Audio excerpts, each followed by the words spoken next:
Doldur yani öyle doldur. Buna doldur.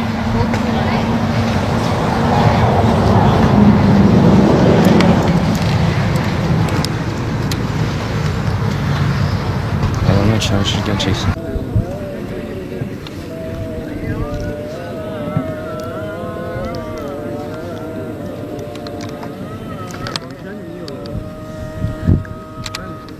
Belli ediyor musun?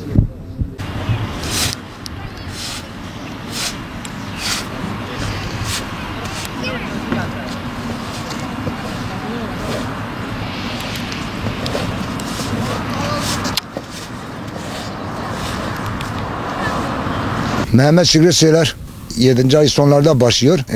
Domates salçası, biber salçası, domates kurutması, dolmalık, pul biber, mor biber, ev yapımı, Akpolisot, dünya tanıtılmış bir marka. Tüm Türkiye'de tanıtılmış bir marka. Kargo servisimiz var. Türkiye'nin her tarafına gönderiyorlar.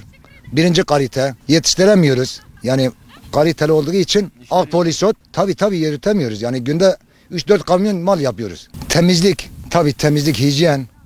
Çok dikkat ediyoruz temizlik yönünden. Çok dikkat ediyoruz. Doğal daha temizdir, daha organik. Yani çok bizim malımız çok el yapımı. Evet. El yapımı, ev biberi. El yapımı daha lezzetli, daha lezzetli. Millet daha tercih ediyor. Yetiştiremiyoruz ha. Yani gerçekten bak günde 3-4 kamyon geliyor. Yapıyoruz, yetişemiyoruz. Biber fiyatları normal. Yani geçen seneye göre normal. Bir paket sigara olmuş 100 milyon. 1 kilo isot 250-300 milyon. He? Bir paket sigara içiyorsun günde 2 paket 200 milyon. Ama 1 kilo biber alıyorsun 250-300 milyon. Birinci kalite. Fabrikasyon değil. Fabrikasyon 150-200 milyon. Türkiye'nin her tarafına İstanbul, Ankara, Batman, Diyarbakır, Mardin, Adıyaman, Viranşehir yetiştiremiyoruz.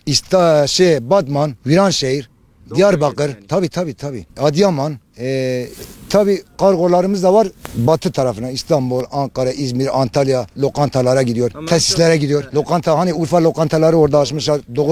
Doğu insanları orada lokanta iş yeri açmışlar. Salça istiyorlar. Biber salçası, domates salçası, pul biber, lahmacun için, çiğ köfte için. Yok, destek hiç yok. Destek olsaydı bize bir yer yapardı sabit. Bir yer yapardı. O yerde sabit kalırdı. Yılda 50 milyar masraf ediyoruz. Yer açıyoruz. Çadırlarımız yırtılıyor. Oluyor. Perişan durumdayız. Gerçekten ha. Çok perişan durumdayız. Yılda buranın kurulması 50 milyar. Çadırı kurması, çadırları yer, traktörün sürmesi, taşların kaldırması. Bize yer yapsalar daha çok iyi olur.